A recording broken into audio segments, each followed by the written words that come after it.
தமிழ்நாட்டு அரசியல் என்ன நடக்குதுன்னே தெரியல. ஆளுநர் அவர்கள் தனி பெரும்பான்மையா இந்த கட்சி இருக்குப்பா, வாங்க ஆட்சி அமைக்கலாம் அப்படின்னு சொல்லி கூப்பிடுவாருன்னு பார்த்தா, 2 முறை லெட்டர் கொடுத்தும் இல்ல இல்ல எங்களுக்கு 118 எம்எல்ஏக்கள் உங்களுக்கு ஆதரவு கொடுக்குற மாதிரியான அந்த தோன்றல் வரவில்லை. எனவே அவங்களுடைய ஆதரவை வாங்கி கொண்டு வந்து ஆட்சி அமைங்கள் அப்படின்னு சொல்றதெல்லாம் ரொம்ப புதுசா இருக்குல்ல. சார், இதுதான் சார் அரசியல். இந்த அரசியல் மிக நுட்பமான அரசியல் அப்படிங்கிறத நான் முதல்ல இருந்தே சொல்லிட்டு இருக்கேன். அடுத்த 5 வருஷத்துக்கு இதை விட ரொம்ப ரொம்ப ரொம்ப ரொம்ப ட்விஸ்ட் டேர்ன்ஸ், திக் நிமிடங்கள், பக் நிமிடங்கள், அந்த பக்கம் இருந்து இந்த பக்கம் தாவுறது, எதிர்ப்பு, ஆளும் கட்சிக்கு எதிரான மனநிலையை உருவாக்குவது, ஒட்டுமொத்தமா விஜய் அப்படிங்கிற ஒரு பிம்பத்தை, அந்த பிராண்டை உடைக்கிறது அப்படின்னு சொல்லக்கூடிய எல்லா வேலைகளிலும் இங்க இருக்கக்கூடிய நபர்கள், இங்க இருக்கக்கூடிய ஊடகம் ஈடுபடும்.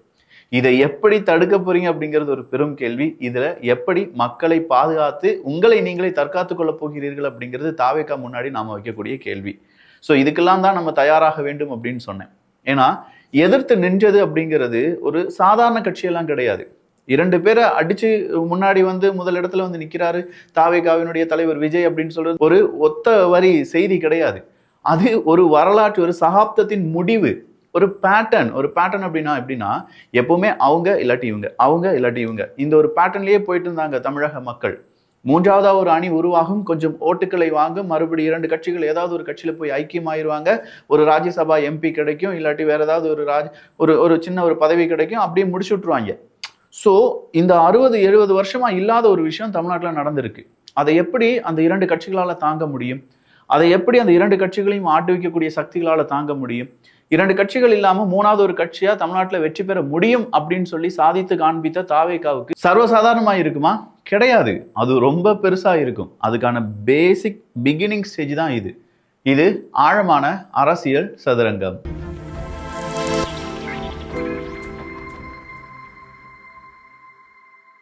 இது ஒரு போர் அப்படின்னு சொல்றது இப்ப நான் இங்க வந்து உங்களுக்கு டிக்ளேர் பண்றேன். இது சாதாரண போர் கிடையாது. இது ஜனநாயகத்தினுடைய போர். இது சாதாரணமாக இருக்கக்கூடிய ஜென்சி பசங்க, யங்ஸ்டர்ஸ், இல்லாட்டி எந்த அரசியல் அனுபவம் இல்லாதவங்க, அரசியல் படிச்சுட்டு அரசியல் செய்யணும் அப்படின்னு நினைச்சு, மக்களுக்கு ஏதாவது செய்யணும்னு நினைச்சு ஆசைப்படக்கூடிய நபர்களுடைய எதிர்காலத்துக்கான ஒரு போர் அப்படின்னு சொல்லி நான் இங்கே டிக்ளேர் பண்ணுவேன். ஏன்னா அந்த மாதிரி ஒரு அரசியலை தான் இப்போ எதிர்கொள்ள போகிறோம். அதுல ஏகப்பட்ட நரிகள் வருவாங்க, உண்மையான தலைவர்கள் இவங்க தான் அப்படின்னு சொல்லி பலவிதமான பரப்புரைகள் செய்யப்படும். இன்னைக்கு வேற ஒண்ணுமே கிடையாது. 5 வருஷத்துக்கு முன்னாடி இருக்கக்கூடிய ஒரு வீடியோவை வைரல் பண்றாங்க. திமுகவினுடைய தஞ்சாவூர் எம்எல்ஏ ஏதோ குடிச்சுக்கிட்டு டான்ஸ் ஆடுறாரு அப்படின்னு சொல்லி. அந்த வீடியோ எடுத்து பார்க்கும்போது 5-6 வருஷத்துக்கு முன்னாடி உள்ள வீடியோ. அந்த வீடியோவை எடுத்து இப்ப சர்க்குலேட் பண்றாங்க அப்படின்னா, அதை திமுகவினுடைய ஐடி விங், சன் நியூஸ், ஏகப்பட்ட முக்கியமான ஊடகங்கள் பேசுறாங்க அப்படின்னா, இதை தான் அவங்க நரேட்டிவ் செட் அப்படிங்கிறத செய்ய ஆரம்பிச்சிருக்காங்க. திமுக அசுர பலத்துல இருப்பாங்க. எப்ப தெரியுமா? ஆளும் கட்சியா இருக்கும்போதெல்லாம் கிடையாது. அவங்க எதிர்கட்சியா இருக்கும்போது. எதிர்கட்சியா திமுக சரியா வேலை செய்வாங்க. 100% அவங்களுடைய உழைப்பை போடுவாங்க. அப்படி எதிர்கட்சியா இருக்கக்கூடிய திமுக அடுத்ததா என்ன செய்வாங்கன்னா, சின்ன சின்ன செய்திகளையும் பெருசா சொல்லுவாங்க அப்படின்னு நான் சொன்னேன்ல. இப்போ ஆளுநர்களுடைய சந்திப்புக்கு பிறகு ஏகப்பட்ட இடங்கள்ல டிஸ்கஷன் நடந்துட்டு இருக்கு.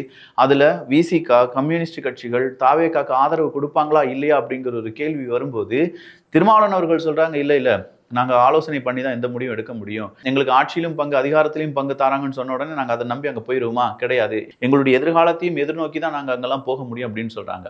அப்படின்னா மக்களுக்கு இப்போ நன்மை செய்ய வேண்டும் அப்படிங்கிறது அவங்களுடைய நோக்கம் கிடையாது. கட்சி அடுத்த கட்டமா வளருமா வளராதா, எங்களுடைய கட்சியை வலு சேர்ப்பதற்காக நாங்க எப்படி உழைக்க வேண்டும், இதெல்லாம் யோசிச்சு தான் நாங்க முடிவெடுக்க முடியும் அப்படின்னு சொல்லி திருமாவளவன் அவர்கள் சொல்றாங்க. இன்னைக்கு சிபிஐ, சிபிஎம், நம்முடைய கம்யூனிஸ்ட் கட்சி தோழர்கள்லாம் என்ன செஞ்சிருக்காங்க? நேரா ஸ்டாலின் அவர்களை பார்த்து எங்க வாழ்த்துக்கள் தெரிவித்திருக்கிறார்கள், நன்றியை தெரிவித்திருக்கிறார்கள். எங்களுக்கு உங்களுடைய கூட்டணியில இடம் கொடுத்ததற்கு நன்றி, அதுல நாங்க இப்படி வின் பண்ணியிருக்கோம், அதற்கு நன்றி அப்படின்னு சொல்லி நன்றி சொல்ல ஆரம்பிச்சிருக்காங்களா. ஸோ இது உங்களுக்கு புரியுதா? விஜய் அவர்களை உருட்டி மிரட்டி சில விஷயங்கள் செய்ய வைக்கப்படுகிறது. அதுல இருந்து காங்கிரஸ் எப்படி விஜய் அவர்களுக்கு ஆதரவு தெரிவித்தார்கள் அப்படின்னு சொல்லி உங்களுக்கு ஒரு டவுட் இருக்கலாம். ஒரு முக்கியமான நண்பர், அரசாங்கம் ரீதியில் அவர்கிட்ட நான் பேசினேன். தொலைபேசி எடுத்து நான் அவங்க கிட்ட பேசினேன். அப்படி பேசும்போது அவங்க என்ன சொல்றாங்கன்னா, இது காங்கிரசினுடைய பக்கா கேம் அப்படின்னு சொன்னாங்க. என்ன மாதிரியான கேம், இதை எப்படி நாம புரிந்து கொள்ளலாம் அப்படிங்கிறத இங்க இருக்கக்கூடிய ஜென்சி மட்டும் இல்லை, எல்லாருமே புரிஞ்சுக்கோங்க. காங்கிரஸை பொறுத்த வரைக்கும் இப்போ நார்த்தில் இல்லை, வெஸ்ட்டில் அப்படின்னு சொல்லி பார்த்தா அங்கே கொஞ்சம் தான், ஈஸ்ட் சுத்தமாக கிடையாது. சவுத்து பக்கம் மட்டும் இப்போ என்ன செய்ய ஆரம்பிச்சிருக்காங்கன்னா, ஓகே ஓரளவில் இப்போ காங்கிரஸ் நம்ம எடுத்து பார்க்கும்போது கேரளாவில் காங்கிரஸ் வந்துருச்சு, கம்யூனிஸ்டை வீழ்த்தி காங்கிரஸ் வந்துட்டாங்க. இப்போ தமிழ்நாட்டில் காங்கிரஸ் அப்படிங்கிறது அடுத்த ஒரு 5 வருஷத்துக்கும் சைலண்டாக போயிட்டாங்கன்னா தமிழ்நாட்டில் காங்கிரஸ் அழிந்து விடும். அதே மாதிரி காங்கிரஸை கொண்டு வருவதற்கு, பெருசாக பூம் பண்ணி கொண்டு வருவதற்கு முக்கியமான தலைவர்கள் அப்படிங்கிறது யாருமே கிடையாது. ஸோ அந்த காங்கிரஸ் இப்போ 2029க்கான எலெக்ஷனை சந்திக்க வேண்டும், நாடாளுமன்றத்துக்கான ஒரு எலெக்ஷன் இருக்குன்னு வச்சுக்கோங்களேன். அப்போ அந்த எலெக்ஷனை அவங்க சந்திக்க வேண்டும் என்றால் கண்டிப்பா அவங்களுக்கு 100 சீட்டாவது கிடைக்கணும். கரெக்டா? அதாவது 100 எம்பிக்களாவது காங்கிரஸுக்கு இருந்தே ஆக வேண்டும் அப்படிங்கிற ஒரு கட்டாயம் இருக்கு. 500 பேர்ல 100 பேராவது இல்லைன்னா எப்படிப்பா அப்படின்னு சொல்லி நீங்க கேட்கலாம். அப்ப இந்த 100 பேருக்கு 40 பேர் எங்க இருக்காங்க அப்படின்னு கேட்டா நம்ம தமிழ்நாட்டில் இருக்காங்க. அப்ப எந்த எந்த மாநிலத்துல காங்கிரஸுக்கான ஆதரவு இருக்கு அப்படின்னு சொல்லி அவங்க பார்க்க மாட்டாங்க. எந்த இடத்துடன் நம்ம இணைந்து கொண்டோம் என்றால் அந்த 40 சீட்டு 30 சீட்டை நம்ம எடுக்க முடியும் அப்படின்னு சொல்லி தான் யோசிக்கிறாங்க காங்கிரஸ். அதன் அடிப்படையில இப்போ தாவேகா கூட இணைந்தால் மட்டும்தான் காங்கிரஸுக்கு அடுத்த 3 வருஷத்துல வரக்கூடிய எலெக்ஷன்ல ஜெயிக்க முடியும். அதனாலதான் காங்கிரஸ் இன்னைக்கு தாவேகா கூட அலைன்ஸ் வச்ச உடனே ஒரு விஷயத்தை எடுத்து சொல்றாங்க. நாடாளுமன்ற தேர்தலிலும் உள்ளாட்சி தேர்தல்களிலும் நாங்க 2 பேரும் ஒன்றாகவே இணைந்து என்ன செய்வோம், போட்டி போடுவோம். புரியுதா உங்களுக்கு கணக்கு? நீங்க பாஜக கூட சேரக்கூடாது அப்படிங்கிற ஒரு கண்டிஷனை வச்சிருந்தாங்க. அதன் பிறகு அவங்க சொன்னது நாங்க நாடாளுமன்ற தேர்தலும் உள்ளாட்சி தேர்தல்களும் ஒன்றாக இணைவோம் அப்படின்னு சொன்னா என்னைய கலட்டி விட்டுறக்கூடாது நீ நாடாளுமன்ற தேர்தலில். ஏன்னா அந்த டைம் நம்ம 2 பேரும் ஒன்னா இருந்தா மட்டும்தான் காங்கிரஸுக்கான எம்பிக்கள் அப்படிங்கிறவங்க கிடைப்பாங்க. அட்லீஸ்ட் ஒரு 20 பேர், காங்கிரஸ் 20 பேர், தாவைக்காவினுடைய 20 பேர் அப்படின்னு சொல்லியா, இல்ல ஒட்டு மொத்தமா யாரெல்லாம் அவங்க செய்ய போறாங்க, என்னெல்லாம் மாதிரியான விஷயங்கள் செய்ய போறாங்க அப்படிங்கிறது எல்லாமே காங்கிரஸினுடைய ஒரு மிக முக்கியமான கூர்மையான ஆயுதமா தாவைக்காவை பயன்படுத்துறாங்க. அப்படி பயன்படுத்துறதுனாலதான் இவ்வளவு நாள் 20 வருஷமா திமுக எங்களுடைய கூட்டணி, கொள்கை கூட்டணி, ஒரு பிரதர், நான் பிரதர்னு வேற யாரையுமே கூப்பிட்டது கிடையாது, எந்த அரசியல் தலைவரையும் கூப்பிட்டது கிடையாது, நான் ஸ்டாலின் அவர்களை மட்டும் தான் கூப்பிட்டிருக்கேன் அப்படின்னு சொல்லி ராகுல் காந்தி அவர்கள் சொன்னது. அது இல்லாம இந்தி கூட்டணி, புள்ளி வச்ச இந்தி கூட்டணி இருக்கு பாத்தீங்களா, அதுல முக்கியமான தலைவர்களாக பார்க்கப்பட்ட ஸ்டாலின் அவர்கள், நம்ம ராகுல் காந்தி அவர்கள், அப்ப இவங்க 2 பேருக்குமான முறிவாக இது பார்க்கப்படுகிறது. இந்த 2 பேரும் இங்க முறிஞ்சிட்டாங்கன்னா இந்தி கூட்டணி அப்படிங்கிறது ஒன்றும் இல்லவே இல்லை. இந்தி கூட்டணி இல்லைன்னா கண்டிப்பா பிஜேபிக்கு எதிரான வலுவான கூட்டணி அப்படிங்கிறது எதுவுமே இல்லை. அப்ப இது எல்லாத்தையும் மனசுல வச்ச காங்கிரஸ் சரியா அவங்களுடைய காய் நகர்த்தலை செஞ்சு ரொம்ப சீக்கிரமா அவங்களுடைய காய் நகர்த்தலாம் செஞ்சு தாவேக்காக்கு ஒரு தூது அனுப்பி, ஓகே நாங்க வாரோம், நீ கூப்பிடுற மாதிரி கூப்பிடு, அடிக்கிற மாதிரி நாங்க விலகி இங்க வந்துடுறோம்பா அப்படின்னு சொல்லி அவங்களுக்குள்ள ஒரு செட்டப்லாம் பண்ணி எடுத்து வச்சுட்டாங்க. சோ இதுக்கு பிறகுதான் திமுக காங்கிரஸ் மீது வன்மங்களை தெளிக்க ஆரம்பிக்கிறது. இது காங்கிரஸினுடைய கேமா இருந்தாலும் தாவேக்காக்கும் இது நிச்சயமான தேவையாக இருந்துச்சு, அதை நம்மளால மறுக்கவே முடியாது. ஸோ விஜய் அவர்கள் இதுல இருந்து என்ன புரிஞ்சுக்கணும் அப்படின்னா, விஜய் அவர்களுடைய ஆதரவாளர்கள், விஜய்க்காக மட்டுமே ஏங்கி கொண்டு இருக்கக்கூடிய மனிதர்கள், நீங்க காங்கிரஸ் அவ்வளவு லேஸ்பட்ட இடத்துல எடை போட்டுறாதீங்க. காங்கிரஸ் வளர வைப்பது அப்படிங்கிறதுலாம் ஓகே தான். அதை தாண்டி காங்கிரஸில் ஏற்படக்கூடிய மாற்றங்கள் அதை தாவேக்காவை விழுங்கி விடுமா, இல்லை தாவேக்காவை அழிக்குமா, இல்லை தாவேக்காவை வளர்ச்சி பாதைக்கு கொண்டு போகுமா அப்படிங்கிறத தெரிந்து புரிந்து அடுத்த கட்ட அரசியலை செய்வது அப்படிங்கிறது சாலச்சிறந்ததாக இருக்கும். சரி, இப்ப காங்கிரஸ் இல்லப்பா வேற எந்த கட்சியால இது முடியும் அப்படின்னு சொல்லி ஒரு கேள்வி இருக்கலாம். இந்த கேள்விக்கான பதில் என்னன்னா, இங்க ஏடிஎம்கே உடைய போகிறது, ஏடிஎம்கேல இருந்து ஒரு கூட்டணி அப்படிங்க ஜாயின் பண்ணிடும் அப்படின்னு சொன்னாங்க. இல்ல ஏடிஎம்கேனுடைய சப்போர்ட் இருக்கும் அப்படின்னு சொன்னாங்க. அப்படி இல்லைன்னா பாமக அங்கிருந்து இங்க வந்துடலாம், ஏன்னா 4-5 பாமக 4 எம்எல்ஏ இருக்காங்க, காங்கிரஸ் 5 எம்எல்ஏ இருக்காங்க, ஸோ பாமகவை இங்க இழுத்துடலாம் அப்படின்னு சொல்லி. அப்போ இங்க எல்லாமே வெறும் ஒரு கேள்வியாகவும் புரியாத புதிர்களாகவும் இருந்த நேரத்தில் காங்கிரஸ் திமுக அந்த கூட்டணி உடைந்தது அப்படிங்கிறது பெருசா பேசப்பட்டுச்சு. இதுக்கு அடுத்தபடியா கம்யூனிஸ்ட் மற்றும் விசிகா இவங்க எப்படி தாவேகாவின் பக்கம் வருவார்கள் அப்படிங்கிற ஒரு கேள்வி இருந்த போதுதான் நாளைக்கு திருமாவளவன் அவர்கள் ஒரு ஆலோசனை கூட்டம் நடத்துவதாக சொல்லியிருந்தாங்கல்ல, அந்த கூட்டத்தை திடீர்னு பார்த்தா திருமாவளவன் அவர்கள் ரத்து பண்ணியிருக்காங்க. நாளைக்கு விஜய் அவர்கள் பதவியேற்பு அப்படின்னு சொன்னாங்க, 11:30 மணிக்கு பதவியேற்பு அப்படின்னு சொன்னாங்க. அந்த பதவியேற்பு இப்போ நடக்குமா நடக்காதா அப்படிங்கிற ஒரு பெரும் கேள்வியுடன் இங்கே எல்லோருமே தமிழ்நாட்டு அரசியல் என்ன நடந்துட்டு இருக்கு அப்படிங்கிறத ரொம்ப உற்று கவனித்துக் கொண்டிருக்கிறார்கள். இப்போ அதிமுக ஆதரவு தெரிவிப்பாங்களான்னு கேட்டா இல்ல, அவர் சொல்லிட்டாரு, முக்கியமான அதிமுகவினுடைய நபர் சொல்லிட்டாரு, அதிமுக ஆதரவு கிடையாது, நீங்க பாட்டுக்கு ஃபேக் செய்தியை பரப்பி கொண்டிருக்கிறீர்கள் அப்படின்னு சொல்லி. இயக்குனர் அமீர் அவர்கள் பொதுவாக திமுக ஆதரவாக தானே இருப்பாரு. இன்னைக்கு என்னன்னு தெரியல, கம்யூனிஸ்டுகளும் விசிகாவினரும் காலம் தாழ்த்துவது தமிழக மக்களுக்கு நீங்கள் இழைக்கக்கூடிய அநீதி அப்படின்னு சொல்லி ஒரு ட்வீட்டை போடுறார். இன்னும் கொஞ்சம் பேர் என்ன செய்யறாங்கன்னா, தாவேகாவுக்கு எதிராக திமுகவும் அதிமுகவும் ஒன்றிணைய வேண்டும், திராவிட கட்சிகள் இல்லாமல் மாற்று கட்சி அப்படிங்கிறது தமிழ்நாட்டை ஆட்சி செய்யக்கூடாது, 2 பேரும் ஒன்றிணைந்து ஆட்சி நடத்த வேண்டும். அப்போ 74 50 ஆமா 120க்கு மேல வந்துருச்சு, அவங்க ஈஸி ஆட்சி நடத்திடலாமே அப்படின்னு சொல்லி அதற்கான அச்சாணிகளும் இங்கே போடப்பட்டு வருகிறது. ராசா அவர் ஒரு ட்வீட் போட்டிருந்தார், வாழ்க ஜனநாயகம். எப்படி அவர் போடுறார், வாழ்க ஜனநாயகம், ஈரம் காயாத கையால் நெறிப்பட்டு மரணித்தது, அதுல கை அப்படிங்கறத மட்டும் கோட்ஸ்குள்ள போட்டிருக்காரு. நெறிப்பட்டு மரணித்தது அரசியல் நெறி மட்டுமல்ல, அவசியமான அடிப்படை நாகரீகமும் தான், வாழ்க ஜனநாயகம் அப்படின்னு சொல்லி போட்டிருக்கார்.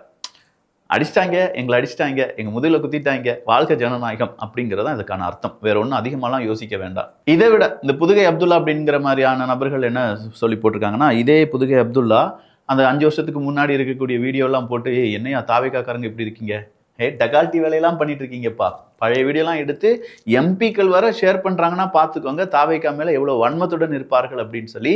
ஸோ புதுகை அப்துல்லா அவர்கள் என்ன சொல்லியிருக்காங்கன்னா, 2014, 2019, 2024 என 3 தேர்தல்களில் காங்கிரஸ் இந்திய மக்களால் புறக்கணிக்கப்பட்டும் கூட மனசாட்சியுடன் காங்கிரஸோடு இருந்தது திமுக. காங்கிரஸ்காரரான மகாகவி பாரதியின் புகழ்பெற்ற வரிகள் தான் இந்த நேரத்தில் நினைவில் வருகிறது.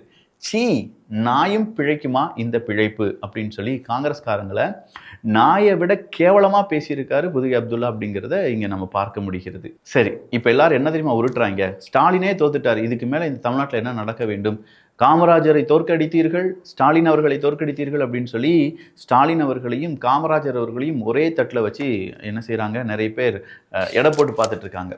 காமராஜர் தோற்று போன பூமியா, காமராஜர் எப்படி தோற்று போனார் அப்படிங்கிறது தெளிவா ஒருத்தர் விளக்கி இருந்தார். 1967 தேர்தல், வேட்பாளர் காமராஜர், தொகுதி விருதுநகர், கட்சி காங்கிரஸ், பெற்ற வாக்குகள் 32,136. காமராஜரை தோற்கடித்தவர் பி சீனிவாசன், கட்சி திமுக, பெற்ற வாக்குகள் 33,421. ஆக காமராஜர் போன்ற உத்தமர்களை தோற்கடித்தது திமுக கட்சி. அந்த காலத்திலேயே பணம் கொடுத்து அராஜகம் பண்ணி மக்களை ஏமாற்றி காமராஜர் போன்ற நல்ல மனிதரை தோற்கடித்த கட்சி திமுக கட்சி தான். காமராஜர் போன்ற நல்லோரை தோற்றுப்போன தமிழ்நாட்டில் ஸ்டாலின் போன்ற அயோக்கியர்கள் தோற்று போவதில் தவறு இல்லை அப்படின்னு சொல்லி அவங்க கொடுத்துருக்காங்க. ஸோ ஸ்டாலின் அவர்கள் மீது நிறைய குற்றச்சாட்டுகள் இருக்குது, அதனால் அவங்க அயோக்கியர்கள் அப்படின்னு சொல்லியிருக்கலாம், அதில் நமக்கு உடன்பாடு கிடையாது. பட் காமராஜர் அவர்கள் அப்படின்னு சொல்லும்போது அது ஒரு ஸ்கேல், அது ஒரு பெஞ்ச் மார்க், அதை நீங்கள் டச் பண்ணவே கூடாது. எந்த அரசியல்வாதியும் இப்போ இருக்கக்கூடிய அரசியல்வாதிகள் அதை டச் பண்ணவே கூடாது. அது ஒரு கரிஸ்மேட்டிக், அது ஒரு ஐடால், அது ஒரு தலைமை, அதுதான் பெஞ்ச் மார்க் அரசியலில். அதை விட்டுட்டு இங்கே ஏகப்பட்ட கப்சாக்கள், காமராஜரை தோற்கடிச்சிட்டிங்க, ஸ்டாலின் அவர்களையும் தோற்கடிச்சிட்டிங்களேன்னு சொல்லி சுற்றிட்டு இருக்காங்க. யாரை தோற்கடிச்சதெல்லாம் இருக்கட்டும், இப்போ நம்ம ஜனநாயக தமிழ்நாட்டில் ஆட்சியை அமைப்பதற்கு தாவேகாக்கு இவ்வளோ நெருக்கடி ஆளுநரால் கொடுக்கப்படுவது பிஜேபியின் சித்து விளையாட்டா, இல்லை பிஜேபி திமுக சேர்ந்து இதை ஒரு விளையாட்டா விளையாண்டுட்டு இருக்காங்களா அப்படிங்கிற ஒரு கேள்வியை பலரும் கேட்டு வருகிறார்கள். அதற்கான பதில் எப்போது கிடைக்கும் அப்படிங்கிறத நம்ம பார்க்கலாம். இதெல்லாம் நம்ம பார்க்கும்போது ஒரு விஷயம் மட்டும் புரியுது, பிஜேபி திமுக ஒருவேளை அண்டர் கிரவுண்ட் டீலிங் ஏதாவது விஜய் சொன்ன மாதிரி இருக்குமோ அப்படிங்கிறது தான். நல்லதை பகிர்ந்து நல்ல சமுதாயத்தை உருவாக்குவோம். நன்றி, வணக்கம்.